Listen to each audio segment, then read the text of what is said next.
Can we confirm here today that there is no court order of any kind that limits your ability as a witness before the grand jury to discuss your own testimony to that grand jury?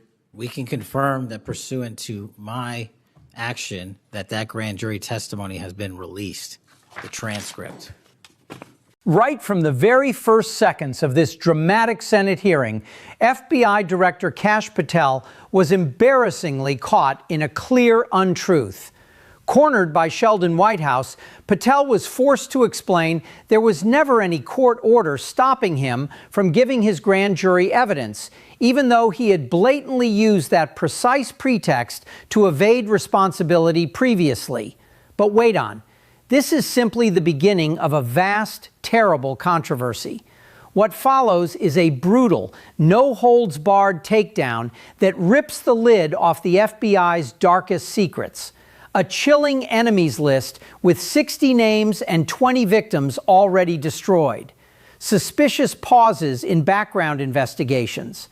Shocking political loyalty tests asking agents who they voted for. And the ruthless weaponization of America's most powerful law enforcement agency into a personal revenge machine under Kash Patel. Is the FBI still safeguarding the American people, or has it been fully hijacked by a spiteful director, turning it into his own private killing squad? The astonishing realities bursting in this hearing are considerably worse than anybody thought. Stay closely, because what happens next will leave you totally stunned. Director Patel, welcome. Thank you, sir. When you were here for your confirmation, we talked about your so-called enemies list. It appears to me that there have been adverse actions of various kinds taken against about 20 of the 60 people on your enemies list. You've been in office for 7 months. At that rate, you've got 14 months until you've hit all 60. Can you explain that? Again, that is an entirely inaccurate presupposition. I do not have an enemies list. You can continue to characterize it as you wish. The only actions we take, generally speaking, for personnel at the FBI are ones based on merit and qualification and your ability to uphold your constitutional duty. You fall short, you don't work there anymore. Well, there was a list. You don't like it to be called an enemies list, and it had about 60 names, and about 20 have had an adverse action. So those are, I think, pretty clear facts. What you just observed was not a simple argument about nomenclature. Kash Patel stared Sheldon Whitehouse dead in the eye and flat out lied about not having an enemies list, even when he was presented with cold, clear information that over 1/3 of the 60 persons on that list had already been slapped with unfavorable measures in only 7 months.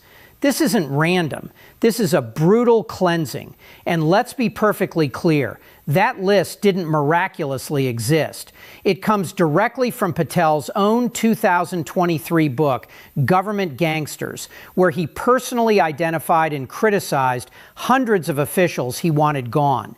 According to reports from the Associated Press, Senator Whitehouse's total of 20 out of 60 was no exaggeration. It was produced by cross-referencing Patel's own publicized objectives against genuine personnel actions made after he gained office. Some of such behaviors are anything but modest.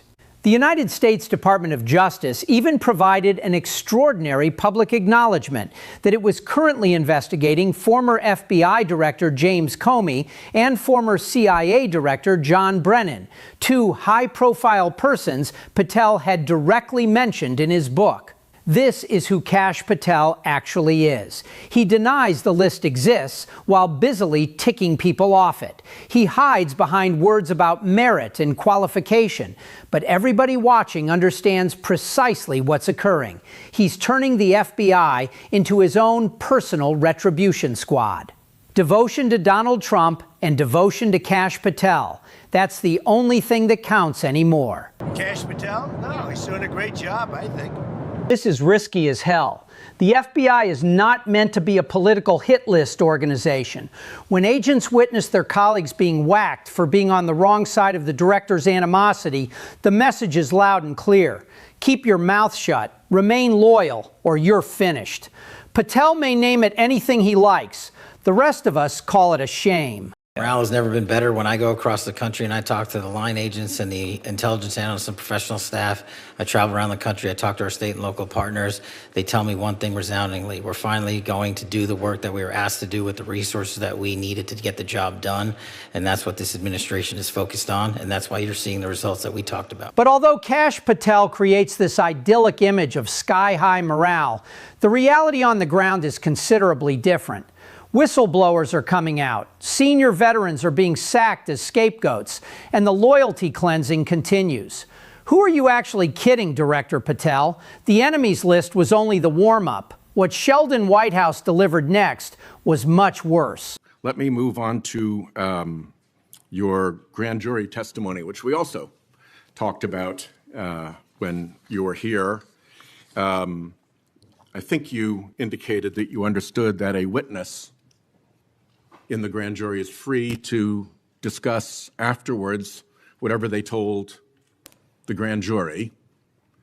And you then went on to suggest, saying, I can't go into court orders granted by the D.C. District Chief Judge, and you want me to violate a court order. In those remarks, you fairly plainly suggested that there was a court order of some kind that somehow restricted or limited your ability to discuss your own testimony to that grand jury. Since then, that chief judge that you mentioned, Judge Boasberg, has written, and I'm quoting him here, Federal Rule of Criminal Procedure 6E allows witnesses like Patel to divulge the contents of their testimony, meaning that nothing was preventing him from doing so before the committee. Can we confirm here today that there is no court order of any kind that limits your ability as a witness before the grand jury to discuss your own testimony to that grand jury? We can confirm that pursuant to my action that that grand jury testimony has been released, the transcript.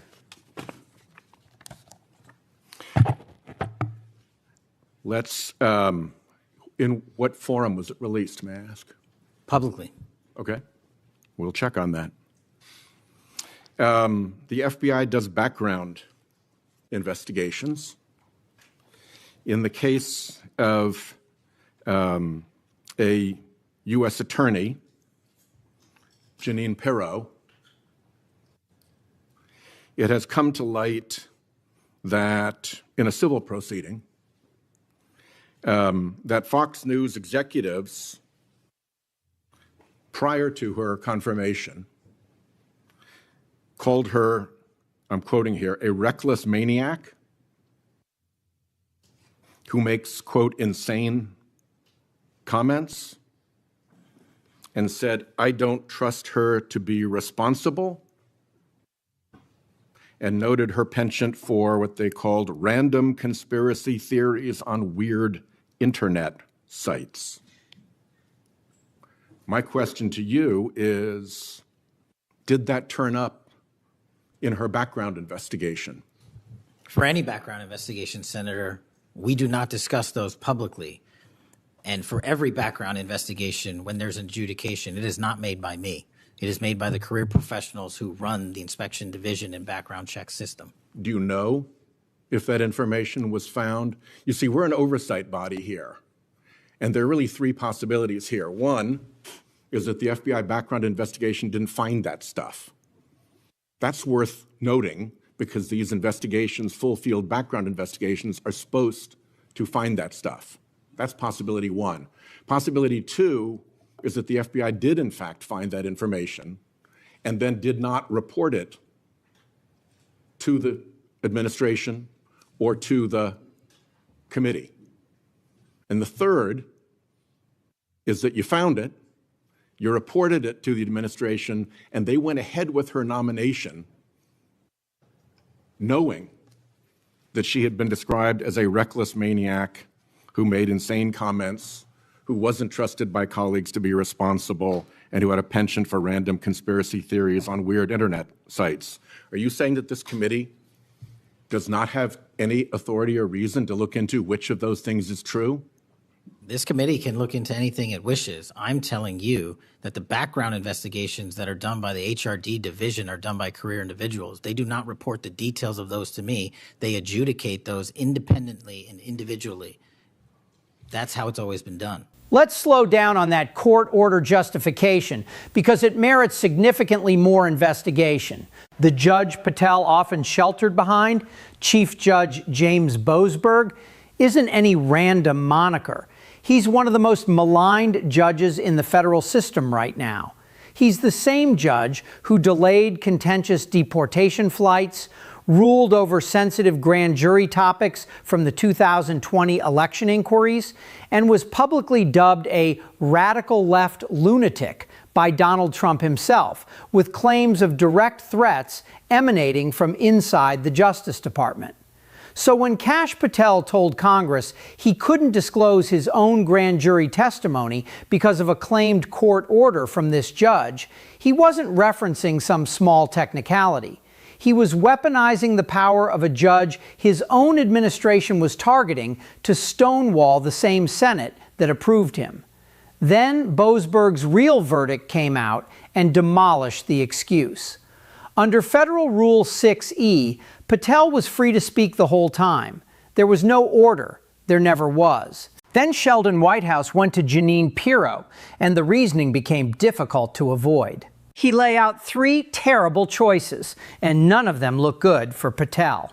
Either the FBI's vetting entirely missed Fox News executives labeling her a dangerous lunatic who made bizarre statements, or they discovered it and hid it, or they reported it and the administration disregarded it nevertheless, since devotion outweighed everything. Patel's response? He retreated behind career professionals and stated he doesn't get engaged. That's not leadership. That's abandonment of duty.